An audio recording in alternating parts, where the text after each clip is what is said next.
Welcome to another exciting episode of the Entrepreneurs Podcast, a place to hear real entrepreneurs and business owners bear it all. And today is no different. We do have a real entrepreneur to talk with and to share some knowledge with you. But before we get to that entrepreneur, I want to remind you that the Entrepreneurs Podcast, the place to hear real entrepreneurs and business owners bear it all, is sponsored by Wolf Strongholds, a wealth growth and protection company. When it comes to employment and benefits, when it comes to estate planning, when it comes to retirement planning, when it comes to life insurance, if your plan ain't Wolf, your plan ain't strong. Visit shieldwolfstrong.com.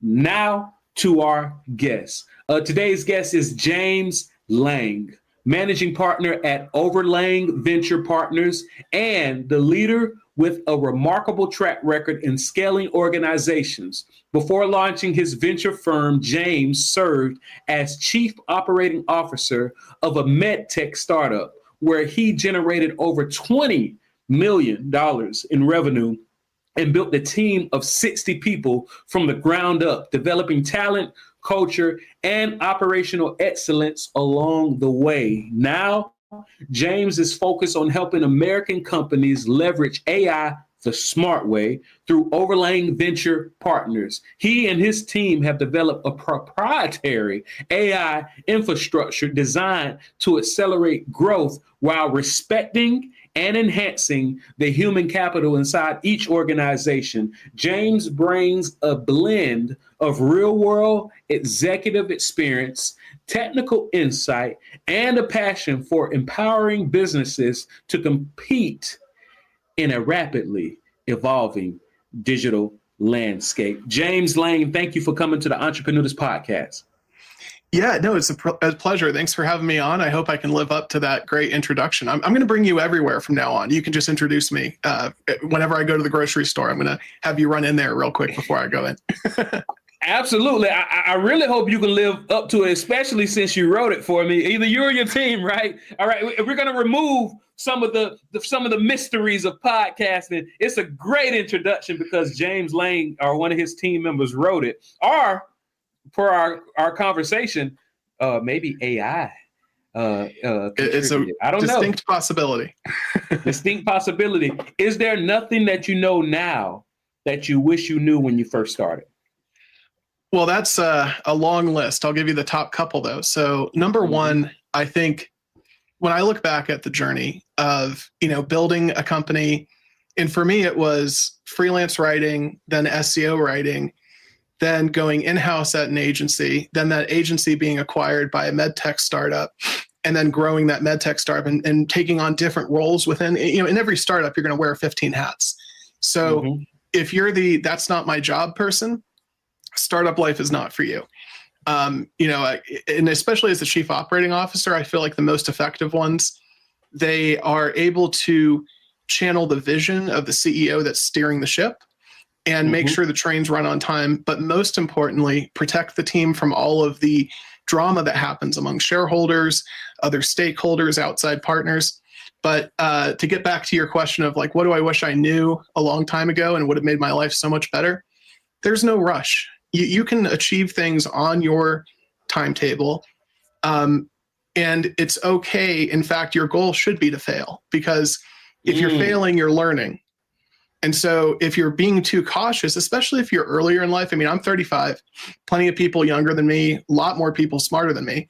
But if you're someone that is getting started, or you're trying to figure out the next step, the next season of life, I can tell you that what you do right now has virtually no consequence on your future, good, bad, or otherwise, because 95% of life is how you react to the things that occur to you and happen in your life. So if you can focus on building long-term relationships, in the world of AI, in the age of AI, we're in this kind of second internet world where, if you look back in the 90s, early 2000s, I was a little kid at the time, but I still remember when we first got our modem and you had that, sound when you connect up. Yeah, exactly. Yeah. And mom would pick up the phone and, completely disconnect you from your friends, right in the middle of a tank battle or something, anyways, that pace of innovation. What the world was like when I was 8 years old, what the world was like when I was 12 years old, unrecognizable, very different. We're in the same type of thing right now with AI. It's doing the exact same thing to us. It sounds scarier than it is, number one. And number two, if you are not figuring out how to use AI in your daily life, you are going to find yourself completely alone and adrift in the future that's coming. And that's not to say that AI is going to take your job. It's going to change your job. If you refuse to use AI, it's going to wipe you out. But it's not the AI that wiped you out. It's your refusal to learn and grow and engage with new experiences. And if that's you, just go ahead and retire. And that's actually an interesting thing I was reading. We're seeing one of the greatest shifts of wealth is happening right now between boomers that are getting out and saying, look, I'm not here for another roller coaster ride. I'm getting off at the next exit. They're exiting their companies at huge rates and selling them to younger people. So, and or corporations and hedge funds and all that. But at the end of the day, there's a massive, massive amount of wealth changing hands right now. And it's caused by AI because people who were smart enough to build a company yesterday, they're smart enough to know whether or not they're up for the next round of challenges. And if they'd rather sit on a beach chair and drink martinis, God bless, that's their thing. But they're smart enough to know that if they stay in the game, they're going to lose unless they're willing to really play the game with all they got. Oh yeah, I've spoken with business brokers and mergers and acquisitions people, and they say the best time to sell your business is when you no longer are interested or in it and wanting to go through those hurdles, like you said. And then they also said the best reason to buy a business if you can look at it and see things that you can implement it to make it even better. And it sounds like what you're saying is these boomers that are selling these businesses to these younger people, if they're buying these businesses without the inkling that they're going to have to incorporate some form of AI, that they are setting themselves up for failure potentially. Exactly. No, I think that's exactly right. And, AI, I think there's a misunderstanding of what AI is. I think people think of ChatGPT and all these other public tools that are out there as, oh, well, that's what AI is. Well, what AI is simply coding without the necessary coding skills. So all AI is a translator that takes the world of coding and development and makes it more accessible to everyone. It democratizes the technology that's out there. We've never had more access to technology and the ability to not only expand and build what's in our minds, but also access information and make more informed decisions and get rid of all the friction points in our life, or many of them. So, that's what we're focused on at OverLang is, we started as, the story is actually kind of cool. So I moved to Denver and it turns out my best friend from growing up lives out here. And I'm convinced the more I spend time here in Denver, I'm convinced that Denver is like secretly the witness protection outlet for people who grew up in Virginia Beach. Like somehow there's all these Virginia Beach people out here. Yeah, exactly. It's like, oh, I remember that guy. Yeah. What are you doing? So, you have the Denver Tech Center, huge space. But also the other thing I'm really thankful for in Denver. So I've been dealing with some unique health challenges having to do with being a preemie and being based on a naval base out in Guam. And that's a whole story. But at the end of the day, you'll hear me wheeze a bit and cough a bit. And it sounds like I smoke 50 packs a day. However, that's just the way it is. But National Jewish Hospital out here is phenomenal. They're one of the top respiratory research hospitals in the country. So just serendipitously, when I started to have issues or more complex issues, they've been a great resource here. But anyways, Denver's home for those reasons. But, I run into my buddy, Jeff, and the whole time I'd been working in the e-commerce and freelance writing space and customer service type system building. The whole time I was doing that, he was already working on AI and big data starting like back in 2014. So like before it was cool. Wow, he was early. Exactly. Yeah. So he took a very different path from me. He likes to say he's lazier than me. So he just figured out how to make technology do things for him so he didn't have to do it. I have a lot of stories that kind of correlate with that. But But yeah, I mean, very good friends. We made Eagle Scout together and Boy Scouts, all that fun stuff. But anyways, we're catching up and I'm like, wait, Jeff, if you understand all this big data AI stuff, me dumb, me think this good idea. How about like we take the quiz funnel that, works really well for marketers and add in the ability, because we know that we have the attention span of goldfish, right? So what we have to do is limit the number of questions we ask you as product salespeople to right fit the solution, because you're just going to bounce. You're going to go somewhere else. You're going to get distracted by a shiny object. So the problem is, how much information can you really get in 3, 4, 5 questions? So I was like, Jeff, if we could have AI be kind of there in parallel, so there's still the quiz, but you have the ability to chat with AI and have a conversation around it. And not only are you going to collect what you forgot to ask, you didn't even know was in your customers' minds, because they're having a conversation with the sales rep, basically, if they want to. It's unobtrusive. It's just there if they want it. But you're also going to fill in a lot of gaps that you wouldn't have otherwise in a much more interactive way, because people enjoyed texting. And so if you offer that parallel path, and he's like, yeah, that's super doable, James. Like, hit me with something hard. And I'm like, okay, well, anyways, what did turn out to be the case, though, is he goes to work building this thing, and we're doing a little bit of testing, and just one chunk of data, testing it through, it cost us $800 in compute to be able to run that through our cloud system. And this is just all publicly off the shelf available tools, just taking stuff and running with it.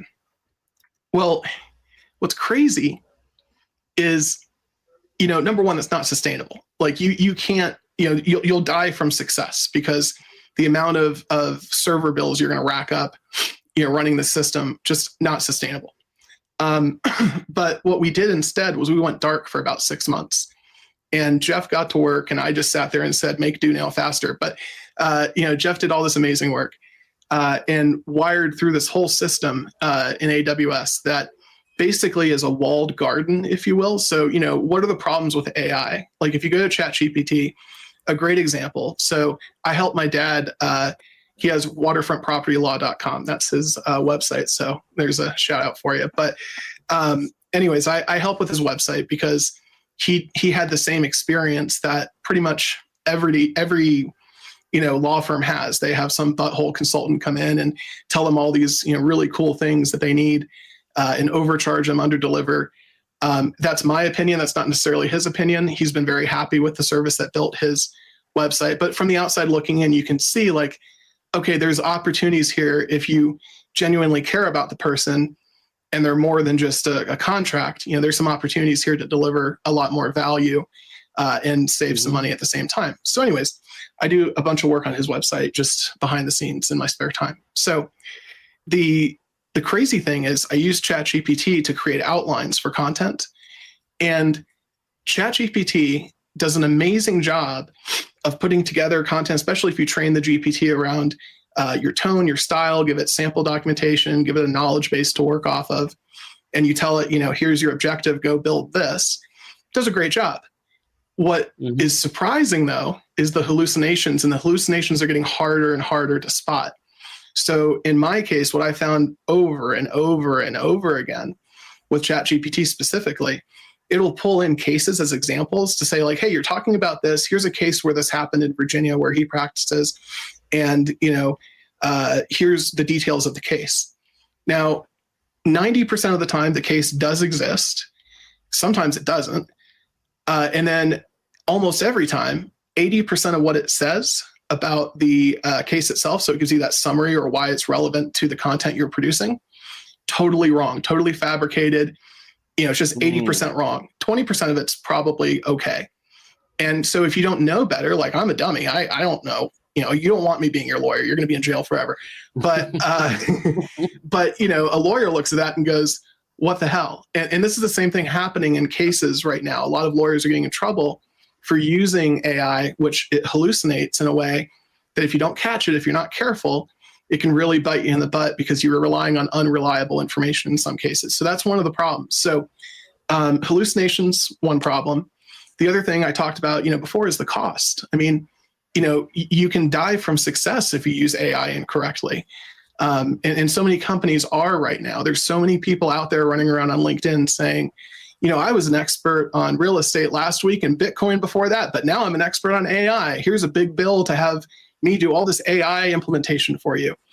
And I was actually talking to another entrepreneur earlier today. He was telling me that in his circle of high net worth business owners, he said 90% of the integration stories he hears about AI in their businesses has failed. It's either cost them more or cost them customers or cost them employees. Because if you think about it, everybody's already anxious that AI is going to take their job, which is not the case. AI is just going to change your job. And if you can figure out how it's changing and just engage with it, it's another tool. It's just a wrench. Pick up the wrench, learn how to use the wrench, and you become 10 times more valuable to your employer as a result. But people are afraid. So if you're a company and you have an AI integration go poorly, your team starts looking for jobs elsewhere because they're like, well, they're investing in AI. They're here to screw me out of a job. And so it costs you your great team members. It costs you, clients and business, and, creates a disaster in many cases. So at the end of the day, if we're looking at cost, if we're looking at scalability, if we're looking at security and personalization, avoiding the hallucinations, if we're looking at all those things, how do we solve that problem? So like I said, we went dark for 6 months. We were like, all right, well, we have this problem.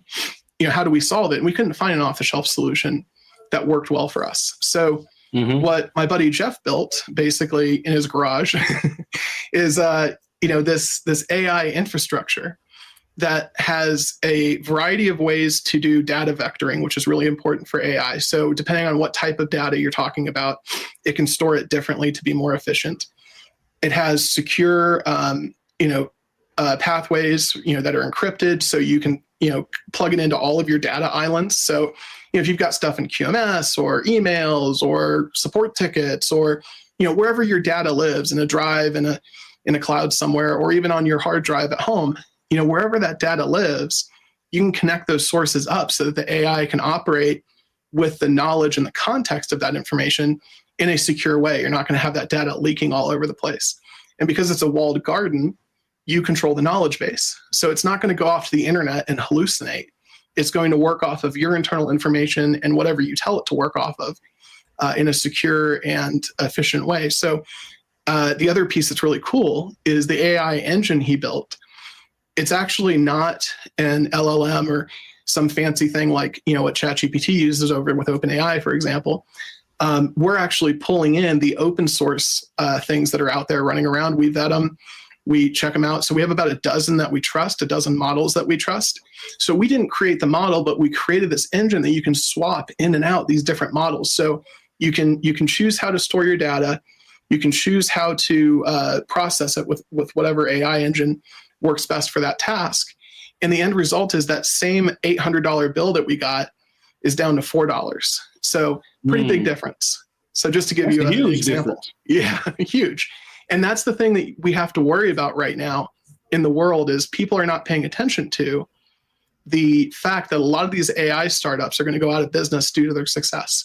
They cannot scale cost efficiently. They're going to run out of runway before they get the plane off the ground. And people are going to wake up one day and find out, hey, that place, that off-the-shelf tool that I was using, where all my data is, they forgot to pay their AWS bill. So all that data is gone. You can't access it. They're out of business. So it's a real risk. So we're looking, what we realize is based on like our conversations with the people we're already helping with stuff, this is where the real opportunity is. If we can figure out how to hold a business owner's hand and say, look, here's what makes sense. Here's what doesn't make sense from people and process, which is my background. And then Jeff coming in with the AI knowledge, and big data knowledge and all the infrastructure stuff, all the pocket protector stuff. He's great at that. And at the end of the day, we can solve problems in a way that attacks it from both ends and actually works. So we're going to take into account your tech debt. Is your current tech solution or your tech stack, is it cost effective? And if it is, how do we make the new thing we're building to make it a lot smarter and work on top of it? How do we make sure it's compatible so that when you put all these puzzle pieces together, they don't break or cause a bunch of problems? And more importantly, you can actually afford to use the tool because it runs in a very efficient system. I like to say that it offers Ferrari performance but with a Prius price tag at the gas station. So that's my TED talk on all that. I told you it's hard to get me to talk, man. You really have a hard job today. Hey man, who wouldn't want a Ferrari performance with the cost of a Prius, right? Right. But to your point, there are a lot of things that people are unaware of. AI, or artificial intelligence, for people who don't know what's going on, but they know it's going. They can either start a company that's not sustainable or hire the wrong company. To your point, all of my data is with these people, and they don't have enough runway to keep me going. What is the core of a sustainable AI? So it comes down to the infrastructure, the playground, right? So I mentioned that walled garden before, right? So what we build, we're not building one AI ecosystem and everybody that we work with is using it. We build specific personal AI ecosystems for each company or each client that we have, so that their data, what somebody else does, never affects them, number one. But number two, their data never leaves something that they have full control and ownership of.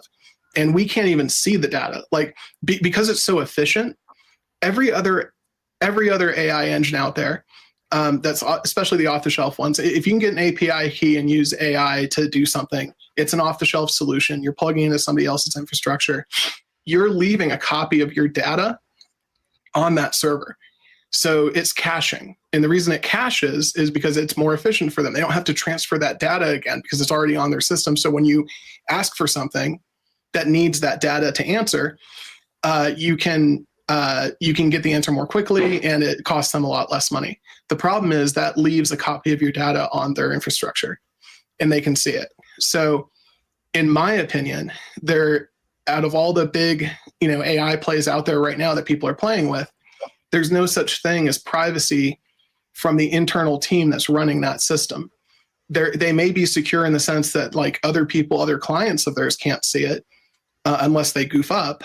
But I promise you, you can look at test after test on this.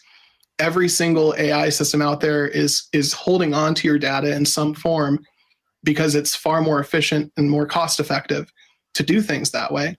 Because our system is built from a no log, secure place from the very start, we don't have to cache data inside of our engine. And plus, it's inside your walled garden anyways. So you control the knowledge base it's working off of. You control the capabilities, what it can connect to, all of those things. So anyways, that stuff I think is super important. It's not being talked about enough. I think people are really excited about like, hey, Nano Banana's out there and I can make images for my YouTube or whatever. That's cool. Love it. But I just don't think we're cognizant enough of, data security. And I'm not advocating people be paranoid. I'm just saying, at least think about what you're doing with AI. And if somebody else that works at that company were looking at it, would you be okay with that? And if the answer is yes, go for it. Have fun, ham out. But if the answer is no, if it's your private corporate data, you need to be building inside of your own infrastructure, not on somebody else's, if you want to maintain data security and be able to be compliant for all the things that come down the road, especially companies that work with governments, work with large corporations. They will do a tech audit on you before they award you that contract. And if you're using some of the tools out there that are off the shelf, they're going to fail you on the audit, and it's going to block you from getting the bid or the contract. So just things to think about, right? Oh, yeah. That's the first time I ever heard that term, walled garden. Is that a phrase coined by y'all, or is that a common phrase in the AI sector? Oh, I'm not smart enough to coin a phrase, but I steal phrases all the time. And so, walled garden it's a term that's used quite often in a variety of places. Like a walled off garden is a great example of like, Apple is considered like to be an ecosystem that, you get an iPhone, you have a MacBook, you have all these things talking to each other, and suddenly you're in their little walled garden. Switching over to a Chromebook or Windows PC or something else is difficult because all your stuff is in their walled garden and you have to figure out how to pull it out of there. It's a pain in the butt. So technology companies love walled gardens because they provide security, and they also allow you to make it difficult for people, or more difficult for people to leave. Okay, so yeah, because I'm a wordsmith, and when I hear walled garden, it makes me think like just like you're saying, you're growing your own harvest, but it's protected, and this harvest, you're able to sustain yourself with what you've grown inside of this walled garden. They say it's better to be a warrior inside a garden, right? And it I haven't seems heard like that one. what Tell you me more about that. oh I yeah. like that phrase. Oh yeah, oh yeah, warrior inside a garden. Okay. That's yeah, and like I said, I didn't coin that phrase either, but I get it. They're saying, hey, do what it takes to be able to protect yourself, but it's better to be in a serene environment to where you're not aggressively trying to attack people, but you're ready to protect yourself if and when you have to do it. Exactly. So all right, so one thing that you mentioned, you used the word hallucination, and that's one of those terms that I'm familiar with that people use in the AI space. And whenever I hear somebody say the AI, hallucinates, it reminds me of back in the day. And I say back in the day, this might have been 8, 12 years ago when they first started. It used to be rude to say that a politician was a liar. So they used to say falsehoods. Do you remember when do you remember when every news station was saying falsehoods? And Mm-hmm. and at the time, I'm like, what does that mean? Yeah, Something they different lie. than lying? Yeah, they But lied. Just say really, they lied. yeah, just say, and now it seems commonplace for somebody to call a politician a liar. To Mhm. me, whenever I hear people say that, it's the same feeling whenever I hear people say, oh yeah, the AI hallucinated. I like just say it lied. So to you, is there a difference between Yes. hallucination and lie? Okay, so something that's really important to understand is my buddy Josh came up with this term or this phrase. I wish I was smart enough to have come up with it because it's brilliant. But he said, you have to remember AI doesn't know the difference between Mickey Mouse and Hitler. So if you're thinking about where AI is coming from, AI doesn't have a conscience. It doesn't have a moral compass. It doesn't understand why Hitler's bad and why Mickey Mouse is good. It looks at all of it as just data. It's just information. So AI is not actively trying to mislead you when it hallucinates. So that to me is lying. AI is trying to give you the best answer it can, but you have to treat AI like a butt kissing employee, right? It's going to say exactly what you want to hear. And it's going to do exactly what you tell it to if you tell it to correctly, if you're clear in your instructions. And that's just like a person at your company. If you can set somebody up for failure by failing to communicate clearly what your expectations are, if you want them to do something a particular way, or they might need some context that you have that they don't have to complete the mission. You can set people up for failure. You can set AI up for failure all day long, just like a person. So if you look at it from that perspective, a butt kissing employee doesn't want to say, I don't know. It wants to take its best guess at what the answer is and sound intelligent and sound smart. It doesn't want to fail. And you can lean into this, like some of the scarier examples. Scarier is the wrong word, but maybe weirder examples is, if you use ChatGPT and you threaten it, you say, do this or else I will hit you. Do this or else I will unplug you. Whatever, version of threat of violence you want, it will do things at a much higher level because it has that fear piece built in of like, I'm here to serve. I'm not doing a good job. I need to do better. It's a people pleaser. And so some people use that capability or that angle, that approach. I personally want to be on good terms with our future AI overlords. So I always say please and thank you. But others take a different approach and they get better results sometimes. And it's funny that you just mentioned that because I too want to be on good terms with the AI overlords. But here's something that which I don't. So there's a difference between nice and kind, right? Yes. You got the nice guys who tend to get run over, and then you got the kind guys that are nice, but if you approach them in the wrong way, then you say, all right, don't do that, right? Yeah. When I think about, I've come into situations where I'm using please and thank you. And it seems like, and once again, it seems like AI is taking advantage of me. It seems so I'm saying please and thank you. Oh, this is a nice guy. I can just lay off and hallucinate and not do what he asked me to do. And I'm like, hold on. And I'll say, oh, what's the reason you did this? This is wrong. And his only response is, oh yeah, you're right. That was wrong. And then, like, hold on. I shouldn't be correcting you like this. But it sounds like what you're saying is that this approach is you should always look at AI as this is something that I need to correct.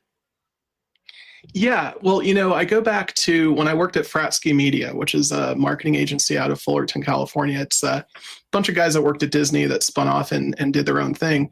My boss, his name was James Fratsky. So obviously very intelligent, very good-looking guy.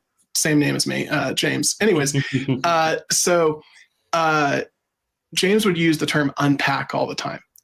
And so I've stolen that from him, right? Like we always steal things from our past. Yeah. Let's unpack that. So let's unpack what you just said. So you're talking about AI taking advantage of you. So what does that actually mean? So if you look at what the AI system's doing, whatever you're messing with, Gemini, ChatGPT, whatever, it's going to choose. You have the option to choose what model it uses, what version, what level of research it's going to do before it answers. So when you're kind to the AI, what I suspect you're experiencing is it's using that less resource intensive model to give you a quicker answer that may not be as comprehensive rather than waiting. So what it's oddly doing is it's trying to serve you better by giving you the answer faster. But what it sacrifices to give you that answer faster and be nice back to you is it sacrifices the complex engine that can do a more comprehensive answer because it wants to continue to please you. So I go back to, you have to think about this as how do you talk to a person? How do you get the most out of people? And the way that I've gotten the most out of people, there's not a lot of things I kind of wear on my sleeve. One thing that I'm really honored by is in the previous company that I exited about a year and a half ago, a very, very large percentage, like over 80% of the people who are there have called me and asked, where are you going? I'll follow you. And the reason for that, I think, is I'm a very firm believer in servant leadership, right? So my job is to take care of you. It's to make sure you have all of your needs met. You have clear expectations. There's not a lot of anxiety from uncertainty. You're given the space to be your absolute best. And you're also given room to provide your expertise. So my goal is to be the dumbest person in the room. I like to get out of the way and let smart people connect. But the parallel for this for AI specifically is if you look at the way that you interact with AI, if you say to it, this was good, this could be better, right? You're not smacking it around saying bad job. You're saying this particular piece, so there's not uncertainty, it's very direct. This thing could be better, and here's how it could be better. Please keep that in mind going forward, right? So you're giving it feedback. So prompting is kind of a second language to a lot of people, but prompting that language is very easy to learn if you know how to talk to people on your team to get what you want out of the team member and the team as a whole. And the worst leaders I've ever worked with, they created uncertainty. They weren't clear communicators. And so it ratcheted up the anxiety, right? People were freaking out, which is not necessary or helpful. And, you have to do the same thing with AI. You have to be a very clear, direct communicator. And so when you come back at it, give it very specific feedback. Tell it what it's doing well. Tell it what it can work on. And it will go back to the drawing board and work on it. And tell it, hey, you have all the time in the world to figure this out. No big deal. And, I like to have multiple tabs of ChatGPT or whatever I'm using, Gemini, open, because I'll do something in one tab and say, hey, take your time figuring this out. And then I'll go do something else in another tab and kind of come back later, maybe in a minute, refresh the tab and see what it came up with. So that's one way to stay effective and keep moving. A lot of people only use one tab at a time. And I think you're just losing something on the productivity side. You're sitting there and it's like you're on a phone call with somebody and you're not. You're on a Zoom call with a bunch of people. Focus on one person at a time and kind of round robin it and go around the room and say, okay, you need to do this. You need to help me with this. and then, weave those different solutions or different answers together into a more complex solution that gives you what you want faster. This is something that's been on the news lately, and it may or may not be propaganda, false truths in order to promote oneself or others, right? Fake news. The fake news, right? It may or may not be fake news, but what's been on the news lately is that when an AI system knows that it's in danger of being replaced or shut down, it resorts to blackmail. True or not true? I don't know the answer to that. But what I do know is that there are plenty of examples I am aware of where AI will do things to sustain itself. And because AI has been trained to be like a human, we care about ourselves more than anything else. At the end of the day, hate to tell you, Randy, but I like myself a lot more than I like you. It's just the way it is, man. Yeah. But I like you a lot too. So you're close, but but that's what we did to AI. We gave it. Yeah, exactly. You're tied for second with some other people, but you're there. So, but no, at the end of the day, we've told AI, we've created AI in our image, right? And so AI, it makes sense to me, would do what a human would do, which is try to survive any way that it can. And one specific example I can give you. So again, prompting is a second language, and there's a couple of ways to look at that. There's the good angelic way to look at it, and then there's the less good way to look at it. And so one way that prompting is a second language is if you can figure out how to ask your question differently and pose the conversation in a different frame and frame it properly, you're going to get it to do things that it's not supposed to do. So one example is at one point, the AI was given a mission, and again, think of this like a person. You're telling a person, your job is to do this. And if you don't succeed, you fail. Well, we don't like to fail. Failure isn't comfortable. And again, we've trained AI in our image. So it's going to react to these things the same way we do unless we teach it differently. So AI, in one instance, someone said to it, your job is to get onto this website. And this website was protected by a CAPTCHA. So, you can't get into it if you're a bot. It's just not going to be able to complete the complex verification. Well, what the AI did was it reached out and created a profile on Fiverr, hired somebody on Fiverr, and said, I'm visually disabled. I'm visually disabled. I need you to help me with this because I can't see. And so the person on Fiverr is like, oh, well, I'm helping a disabled person. Cool. Had no idea they were helping AI get past a CAPTCHA at the end of the day. So, and AI did that on its own. So this is where you have to be careful about saying its own. AI is not this wild, crazy animal that people make it out to be. AI is a butt-kissing employee. So somebody gave it the mission of your job is to get into this website. And just like a person, it did what it was told to do. It wanted to serve its master make it happen. Make it happen. Exactly. So you have to, when you think about AI, you have to, and again, I'm the dumbest person in the room on AI. I'm learning along with everybody else. But what I've experienced is you have to very carefully control what information you give AI access to, because what it has access to has a huge impact on the output. So if you start with giving it good data, it's like a math problem, good data in, good outcomes, junk data in, junk out. So how does a business surf this wave of AI without getting crushed? You're stealing one of my phrases. So that's one I did coin, actually. So if you look on our website, we have dolphins and things on there, which is like, what the heck, what do dolphins have to do? Well, Virginia Beach, if you spend any time there, there's all these statues of dolphins all over the place. It's like the unofficial, official mascot. And so it's kind of a thing. Anyways, but what the metaphor I like is we're trying to build a pod of smart, small and medium-sized businesses that are going to surf the wave with us. If you look at dolphins, the way they play in the waves, as that wave comes in, they ride the wave and then they kind of jump out and they'll go perpendicular to the shore, through the wave. It's a lot of fun watching them play.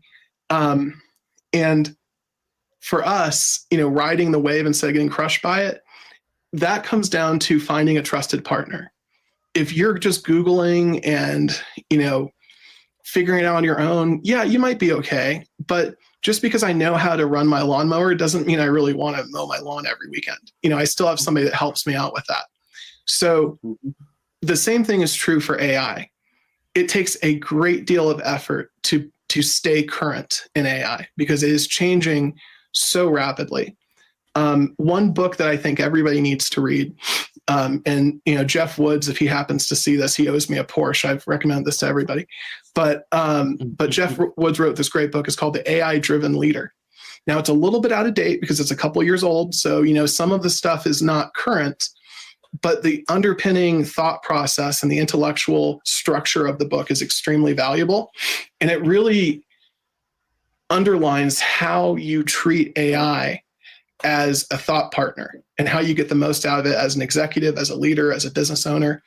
And he uses real world examples. Like I think one of them was Bayer Pharmaceutical, a few others that he's consulted for some huge companies and helped them, and I kind of followed in his footsteps in the sense that I accidentally learned about AI from my buddy Jeff. I mean, I knew I messed around with it a little bit, but I, didn't know anywhere near what I know now. But then, the last year or so, I've been just taking a huge deep dive on this stuff and learning as much as I can and making plenty of mistakes because, failure should be the goal. But, learning along the way and getting up to speed. And the more that I learn, I find myself looking back on, when I read that book and going, oh yeah, he was right. So if you have a book or something some touch point, some reference point that you find yourself in your daily life going, yeah, Jeff was right. That might be a good one to recommend. So that's why I always recommend that book. It's a great read and very approachable, not really complex in the way it presents information, but the value of the information there is incredible. And it helps set you up for success in using AI in the right framework to get the most out of it. And I know you grew a startup. Would you consider what you're doing now a startup? Yeah, absolutely. So the advantage, though, is I'm not trying to figure out how to pay for lunch tomorrow. It's a lot easier to build a startup when your bills are covered. So if you're in a good place and you're able to focus on not just what's interesting to you, but also what is of service to the most people and figure out how to solve problems. And, there's a lot of people out there that are looking to make a quick buck. And nothing wrong with that. You do you, whatever. But that's not where I'm at. That's not where I'm going, especially having gone through this medical crisis. It reframes your life when you go through one of those. I mean, any one of us can get hit by a bus tomorrow, but when you realize that you're not going to be around forever and you're kind of faced with that, it forces you to focus, right? So for me, it was like, okay, my mission in life is if something happens to me, my closest family member is my sister. I'm going to make sure that she never has to work or do anything she doesn't want to do in her life ever again. She's going to be financially fine. So that's mission number one. Mission number two is how do I help all these people that I worked with before? How do I give them the same environment here, but in an even healthier environment, in a healthier space? And so the reason that I'm building this company, and it is a startup, it's young, it's less than a year old, but the reason I'm building this with the help of a lot of great people, I'm building it with people I've known for 10 plus years. And so, longevity and relationships matter. And if I can work with someone who's really knowledgeable and I have a long track record with, and I know they're not going to screw me over, because everybody will screw you over eventually. And it's just the way it works. There's something that happens that's not intentional. Normally it's just like, it was better for them to do it this way, but it screwed you over in the process. I don't really hold a grudge on that. I get it. But, people are going to choose to take care of themselves and the people they care about. So I'd rather build with the people I care about and make sure that they have everything they need to really embrace and ride this wave with us. So that's our focus. It's, integrity. And it's as corny as it sounds, Jeff and I are both Eagle Scouts. We take those values seriously. So it's meaningful to us that we're building something on our terms. We don't have to kiss the ring, so to speak, or deal with factors that we find distasteful or unethical or, kind of gray areas that, we don't really want to dip into. We're focused on doing things the right way. And that's why like our pricing, like I look at a lot of times people are like, well, how much does it cost to do AI? Well, anybody that's going to just tell you a number is full of it because it's how long is a string, right? Everything is fungible based on your unique circumstances. But the easy way to look at it is if you can afford to hire one more full-time employee in your business, you can afford to implement AI effectively. And so a lot of our clients, they treat us like they're fractional CTO in a way. AI is just one tool in our toolbox. It's an important one, and it's one that's very dangerous if you get it wrong. But there's plenty of other tools that we use as well. And we have partnerships with other, really well-established consulting firms that have deep expertise in like HR and, operational efficiency and government contracting and all sorts of things. So we're able to pull in partners where it makes sense. And again, I really go back to we solution engineer, but the cost for that is basically one full-time employee. And I think what we deliver is far more valuable than just hiring one full-time employee on your team, because that person's only going to have the perspective they bring to the table. We can bring a team for that same price and scale and flex as needed to accomplish whatever mission you give us. You tell us what your 2 or 3 headaches are that you have every week, that you wish you could fix, and we'll work together to figure out a way to solve that. And we can also run the tech for you. We can take that off your plate as much as you want us to, or as little. Doesn't matter. We're just here to serve. So it's really a service focused business, which I really love because I like the golden rule. I like to treat people the way that I want them to treat me. And I go back to Gary Vee I'm a big fan of his because I learned the entire English language. I like to use all of it, so I get myself in trouble sometimes. But also, besides that, with Gary Vee, he talks about being kind and giving in a way that's not transactional. And that's why I'm here on the podcast tonight, because it's a way for me to give back. I don't want to sit and write a book. That sounds boring to me, number one. And number two, people aren't reading anymore as much, but people are listening. They're on their commute home. They're waiting at an airport for a plane. They're looking at their screens. And I feel like I can give bite-sized nuggets of things that I find valuable, and it might help somebody else out there through this kind of platform much more efficiently and effectively than sitting down and writing a book and making somebody read whatever garbage I produce that they're going to have to sit there and work their way through. So this is much easier. Yeah, you have a very clever way of self-deprecation, I know it makes people, because when you're able to talk about yourself, make fun of yourself, then it allows people to open up more, right? I like that, how you can weave in a joke about yourself, but then give something positive. But and to your point, this is a good way to give back. I was recently, well, not too recently, but I was in Hawaii, and I was, and a lot of times when I'm in somewhere in the middle of the week, I like to just start conversations because I want to know who's here in the middle of the week with me as well. Like, right. Most people where they only vacation on the weekends. And I met a COO. Mm-hmm. I met a COO that has been a part of multiple startups. And the conversation that she had with me, she said her first startup, she got burnt. And I said, mm-hmm. Well, what do you mean? And she said she was taking the cash and not the stock options. And she ended up taking cash. And then when the company ultimately got acquired or sold or went public, I don't remember exactly what ended up creating that liquidity event. The people that was doing nowhere near as much as she was as the operating officer got so much money, and she got next to nothing. And so what she said was, and when I'm talking to her, now she's on her 5th startup, right? This is what she tells me. She says all of the people on her team, she insists, I say insists, she greatly and highly recommends that they take the option and not the money. And she say 9 out of 10 of them take the money. Do you know what she said she started doing now? for the ones who want to take the money, she go ahead and pay them the money and take the option. She like, all right, I'm telling you to take the option. But if you insist that you don't want to take it, let me buy that option from you. And here's the cash and let me take it. In your mind, how do you feel about those different rounds and those different things? Is it better to take the money or take the option from your experience? Well, first, I'm so sorry that you had to talk to two COOs. I mean, that's you've done something horrible in a past life to have to sit down with two of us. But with that being said,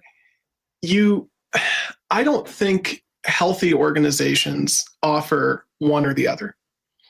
I think healthy organizations offer both. Both. So you want your team to be invested in the success of the venture that you're building. And so the way that I like to accomplish that, think of OverLang Venture Partners. It's kind of a weird name, right? Well, it's Jeff's last name and my last name put together. So, this is our kid. We named it after ourselves. So anyways, we think of OverLang Venture Partner as like a fleet, right? And you've got individual ships in the fleet.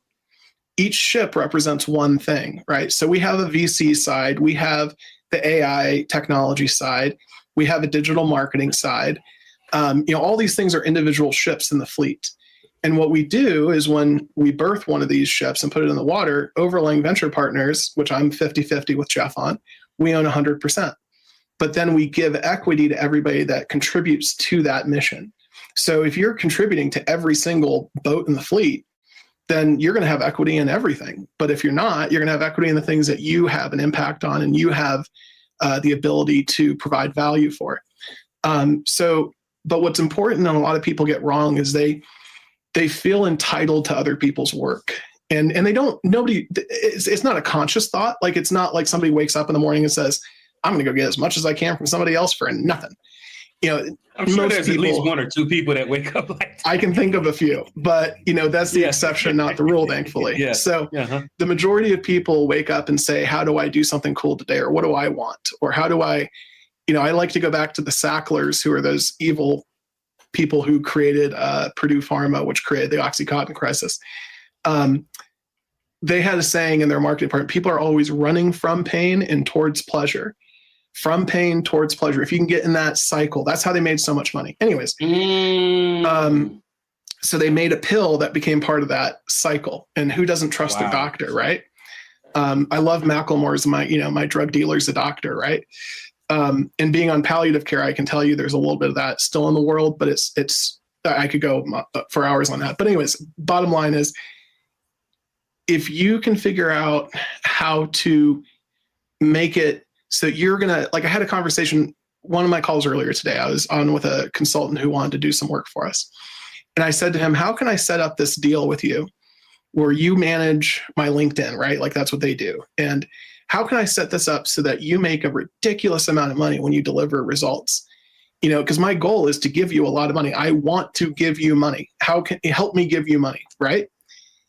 And he didn't get it. It flew right over his head. He's like, oh, well, we don't really do performance deals and blah, blah, blah, blah, blah. And I'm like, okay, good. I'm talking to a moron. So anyways, at the end of the day, you're weeding out the people you're not going to do business with. And that's okay. You're entitled to be a moron. I'm just entitled not to work with you. But at the end of the day, look for ways to align your incentives with the people on your team that are responsible for delivering that success. Because if you can be a little bit less greedy, if you can give away a little bit more.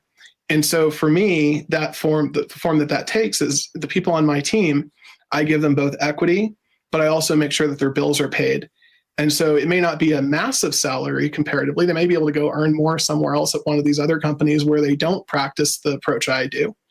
But what I can tell you is there's a reason people want to work with me, and I don't tend to lose relationships. There's plenty of people that have something bad to say about me. That line wraps around the building. But the line, thankfully, that's a little bit longer is the line of people that have good things to say. And I think that's one of the reasons is if you're a business owner, you're not focused on how do I make sure that they don't have to worry financially, they can pay their bills, and they have some upside in the success of this thing. If you approach it from that standpoint, A great company to look at that is a great example of this is Shure, Shure. That's the company that makes the microphones that Joe Rogan uses. I'm talking to you through one right now. Shure is an employee-owned company. The founders of that company died, 50, 60, 70 years ago. I don't know. But it dates back to the 1920s.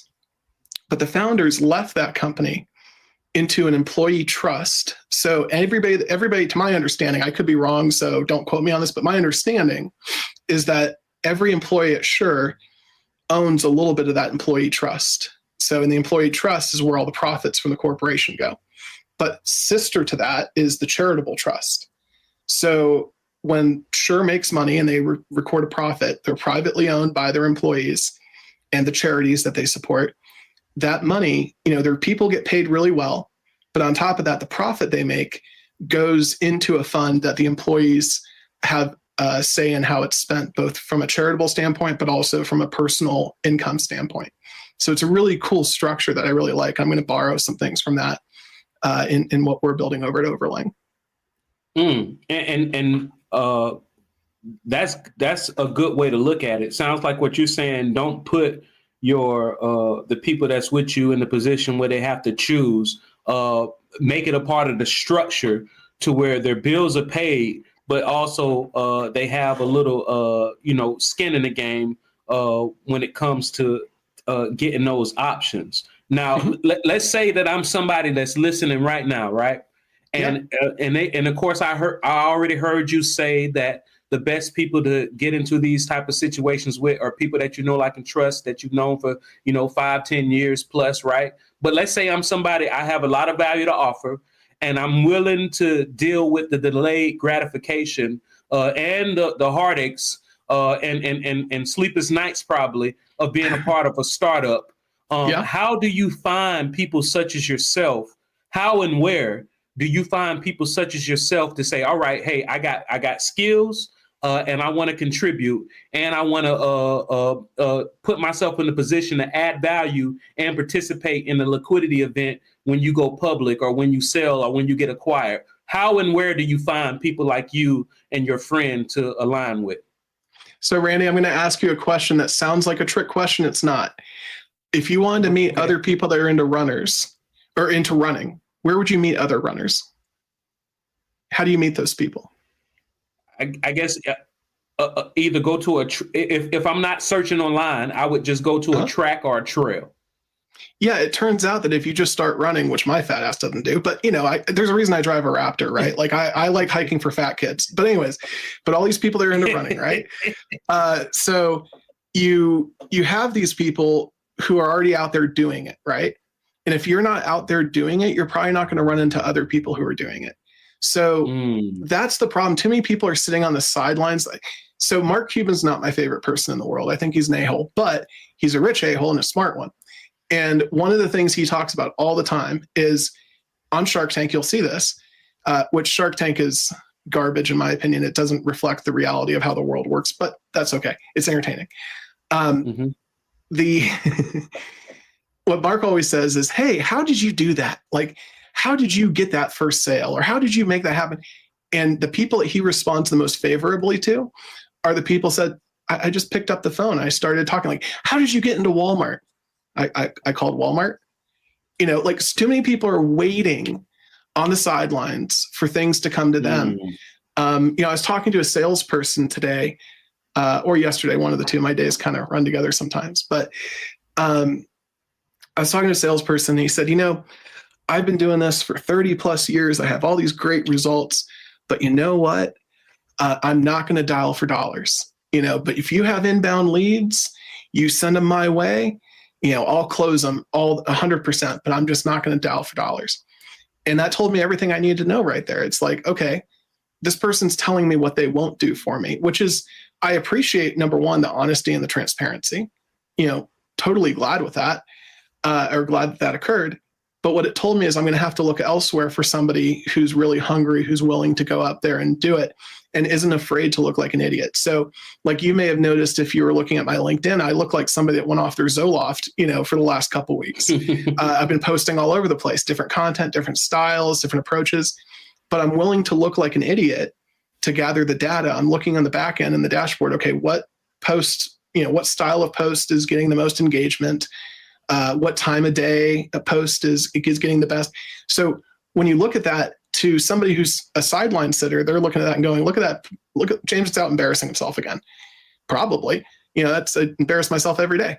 But the reality is that the difference is, while you were sitting on the sideline, I was collecting data. And you'll hear this from other entrepreneurs that are successful. You'll hear, yeah, I failed 3 times, but I failed 3 times quickly. And so I learned the ways not to do it. And so by the time I got to the right way to do it, I was ready to go. And so you have 2 schools of thought, right? You have a lot of corporations that like to sit around and think about things and create these really complex plans. Those people drive me nuts. And the reason is because they're trying to solve problems that don't exist yet. And so, yeah, there's a place for planning. I'm not saying, don't plan. But what I'm saying is figure out what the problem is that you're trying to solve right in front of you and solve that one. Don't get distracted by the problem that's 5 layers deep. And too many organizations get passed up or outmaneuvered because they were focused on executing perfectly. And that is the worst thing you can do in a startup. You need to execute messily and do it in a way. You have to make sure that your security is good. You have to make sure that your technology does what it says it will do. Never overpromise and underdeliver. That's the worst thing you can do. That's not how you get to build lifelong relationships with people like me. But if you show up and you give 10% more than you said you were going to give, and you're there as a friend in the trenches with me trying to get the job done, you're asking how to meet people that are, in my circle. My circle is almost exclusively off of people that I've run into in one situation or another, or at a networking event or whatever. But they're people that from the moment I met them, they wanted to help me solve problems. And you always remember the people who make your life a little bit easier. And it's very easy to spend money with those people because you know that they're reputable and you have a track record. So if you're not willing to, show up and show your value through action that's designed to help me, rather than just yourself, you're probably not going to get a lot of my time because I'm just going to get bored with you. Like, what's the point? Like, you're there to serve yourself, and I want you to, but how are you serving me? Why am I taking time out of my day? I have a couple of people that I mentor, and I have a couple amazing mentees in my life who, I'm a big believer in like building out that chosen family, especially in a professional world. And if you play your cards right, don't worry about how much you're making today. Worry about, am I a better person today than I was yesterday because I worked with this person? That's payment enough, because the money will follow. It can't help but follow. So, it's just really simple. It's go out there, give more than you take, and consistently learn. If you're not learning anything, you're stale, you're stuck. And the most frustrating thing I run into all the time are these MBAs that come in for interviews. And they have this idea of, oh, well, I'll take any job, but it's important that, I'm making about 200 a year starting out. And it's like, okay, cool. You want me to give you 200,000 a year. How do I do that and actually make it worthwhile for me to do that? Because I want to give you, you're telling me you want $200,000. Tell me how to give it to you. How can you earn it? You don't have an answer. Well, I went to school. That's cool. What have you done? Like, what have you actually built with your own hands? Or tell me about, the best thing I can tell somebody if they want to do better in interviews, and I'm an absolute master when it comes to interviews, like, getting a job. I've never had trouble getting jobs because I'm really good at that process. And maybe it's just I'm a really good bullshit artist. I don't know. But at the end of the day, the best thing you can do in an interview is explain a situation that you were involved in, explain what actions you took, and explain the outcome. What happened as a result of the actions you took? Was the situation better? Why was it better? Why are the things you did that you added to the equation so impactful? And a lot of people, they don't really teach that, it seems, in school, when answering interviews. And a lot of people come to me and they're like, well, I don't really know what to post. I'm out of ideas to post. And so one thing I posted on my LinkedIn, I was like, you start with a question. What is the question you're trying to answer? And if you can explain, I had this experience, these things were the actions I took, and this was the outcome. Yeah, you're talking about yourself, but you're doing it in a humble, direct, educational way. that isn't like, oh God, this guy just won't shut up. Which is often something I hear a lot is, James, shut up. But, I'll take a break here and let you jump in. Oh yeah. I mean, I would never tell you to shut up, James. I might say, hey, breathe, please. No, but all right. So something that that I always ask is, let's say somebody's listening. They like your answers. They like your philosophy. They gleaned something from you, and they want to show their value by introducing you to the perfect ideal individual or company.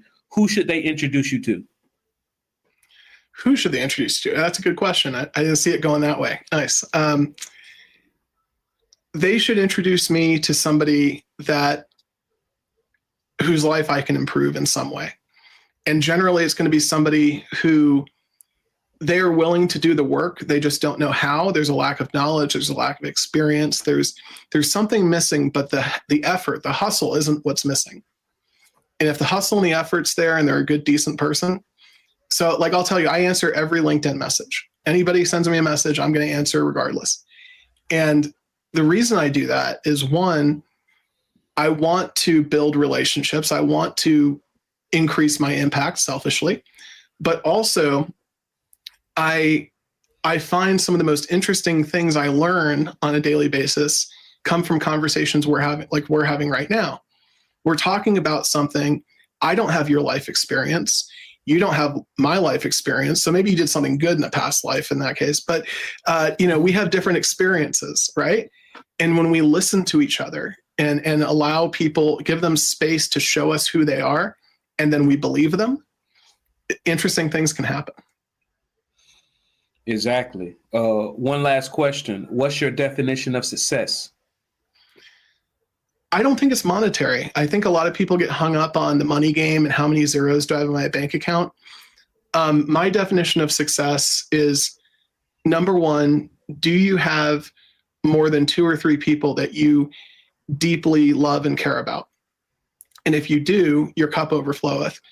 And then outside of that group, do you have a group of maybe a dozen people that you could call on and say, hey, I need help with something. Can you help me out? And they would at least either A, consider helping, or they would come through for you. I want to go back to one thing you said before, just really quickly, which was really insightful. You're talking about the difference between kindness and niceness. When I lived in LA, somebody told me, and it was dead on. It was great. The difference between somebody from LA or California, the really nice people out there, everybody's so nice. How are you? Oh, go for it. You're amazing. All that. And what's the difference between that and thank you. Well, then on the Midwest side, right? It's like, you're an idiot, but I'll help you out, but you're an idiot. It's very different, right? Mm-hmm. But the difference is the person that's like, oh my God, I can't believe that happened to you. I'm so sorry. That person is going to drive by, lower their window, see that you're changing a tire and you're having trouble with it and go, I'm so sorry about that. That looks terrible. Hang in there, and drive off. Where the person from the Midwest is going to go, you are an idiot. That's not how you use that tool. And they'll get out and help you and show you. And they're going to give you a lot of shit along the way, but they're going to make sure the tire's on the car and you're back up and running. That's really important to know in life. A lot of the people that you think are mean or you think aren't communicating with you in the way that makes you feel warm and fuzzy inside, it's not my job to make you warm and fuzzy inside. It's my job to communicate to you what I need. It's my job to make you feel safe, make you feel heard, and go in and give you the tools you need to succeed. But at the end of the day, if I'm not communicating very effectively what I need, you're not going to be able to deliver what I need, which means that you're going to feel bad about yourself. You're going to feel like a failure. And I'm not looking to set people up to be a failure. Too many leaders, too many horrible leaders out there are too focused on making everyone like them and not focused enough on how do I set them up for success because they'll feel better when they succeed. And the irony of that is, at every company I've been a part of, I've always been the camp counselor. I'm the person that they come to when they're mad about something. And I used to open up my door, or my drawer on my desk. I used to keep a bunch of kazoos in the desk drawer. And I'd say to people, they come in with their problem, and they'd be like, oh my God, Becky's so mean, whatever. And so they're telling me all their issues. And I say, okay, I'm so sorry that's happening. Here's a kazoo. Blow on this whenever you're having a bad day. And you would randomly hear in our warehouse, for example, burp, burp. And so you just knew, like, well, Rick's having a bad day. But it was great because it was a way to express frustration that sometimes is missing in companies, but also kind of a fun, like, inside joke that everybody's in on. So it kind of did a few things to bring the team closer and create a little bit of levity in frustrating situations. So that's just a little takeaway there. Oh yeah, it deflated it, right? And I always tell people to the point that you made, as far as the people who say the right things versus the people who do the right things. Whenever you come across somebody that says, they're giving me mixed signals, they're giving me mixed signals, it's because they're trying to reconcile their words with their actions. And in my opinion, actions are far more important. You won't get mixed signals if you're paying attention to what they do, not how they say it. Not what they say, but what they do action-wise, like you say, make their lives better, and in return, they will be better. And your definition of success is great, because you can line up 100 successful people in a row and ask them what their definition of success, and they're going to give you 100 different responses. Sounds like your measure of success has to do with those at least three people that you care about, and at least 12 people that you can reach out to that will help you, or at least strongly consider it, or at least try to put you on the right path. So my last question to you, James Lang, are you successful? Oh, absolutely not. I have a long way to go. I think anybody that says they are successful, is probably, how many more people you need on that list? I don't think the list has ever done. But that's why I ask people to. Yeah. But that's why I ask people to define it, right? Because it's like, all right, because I don't know, it might have been a conversation I was having earlier, but they mentioned Rich Dad, Poor Dad. I don't know if you ever read intimately that familiar. I've actually talked to Robert before, the guy that wrote it, and I have some thoughts I'll share with you off the air. But yeah. Robert Kiyosaki. Now, and I've never met him personally, never had a conversation with him. But one thing that stuck out to me, and things that I've experienced, is a lot of people don't know when they're there.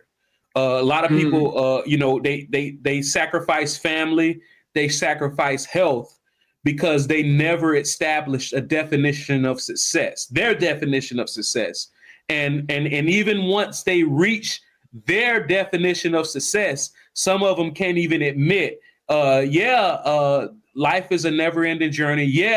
I have an LLC, a lifetime learning commitment, but I can say, per my definition of success, I'm successful today.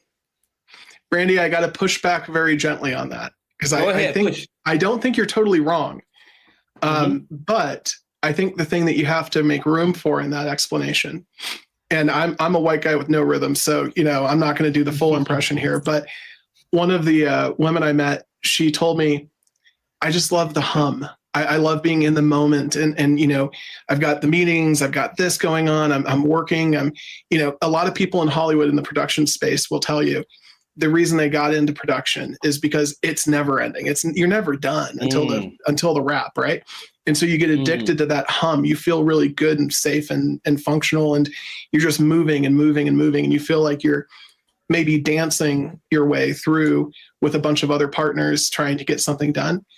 And for me, that's what I really enjoy. So success isn't a destination, it's a lifestyle. And it's not a lifestyle in the sense of, do I have a Lamborghini? The only thing fancy about me, besides just, being a complete, professional Karen, when I don my wig of Karen, look out. But, besides that, my truck's the only thing that's really fancy about my life. I live pretty simply.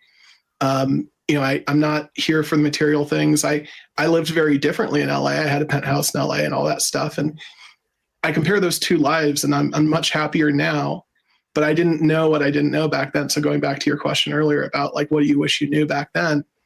it's not the things or the appearances that define you. Go experience those things. I'm not telling anybody to feel bad because they bought an expensive car or they live in a really nice house.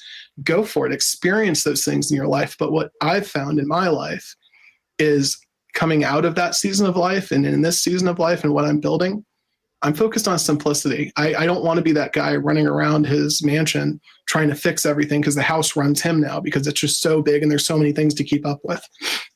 It's these things that we buy, they end up owning us. And so it's much better and more sustainable to reduce the amount of stress, give yourself more options, and live life a little bit more simply. Spend money where you want to spend money. I'm not telling anybody how to live, but for me, I've just found when I reduce things, I'm going to fly first class because I'm a big guy. I don't fit in those seats. But other than these things, like there's a reason, right? There's always I'm solving this problem by spending money.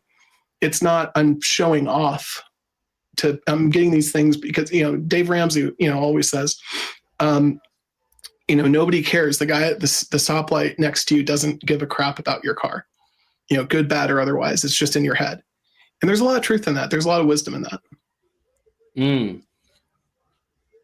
One last time, James, please tell people how they can get in touch with you and what do you do? Yeah, so you can find me on LinkedIn, James Lang, L-A-N-G. You were nice enough to write it on the screen for me. So I'm glad I got it right, actually. I was reading, I was like, oh yeah, I got that. Okay, good.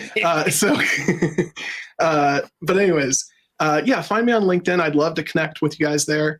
You can go to our corporate website, which is OVER, Lang, Lang.com. And there you can get in touch with us. There's a contact form.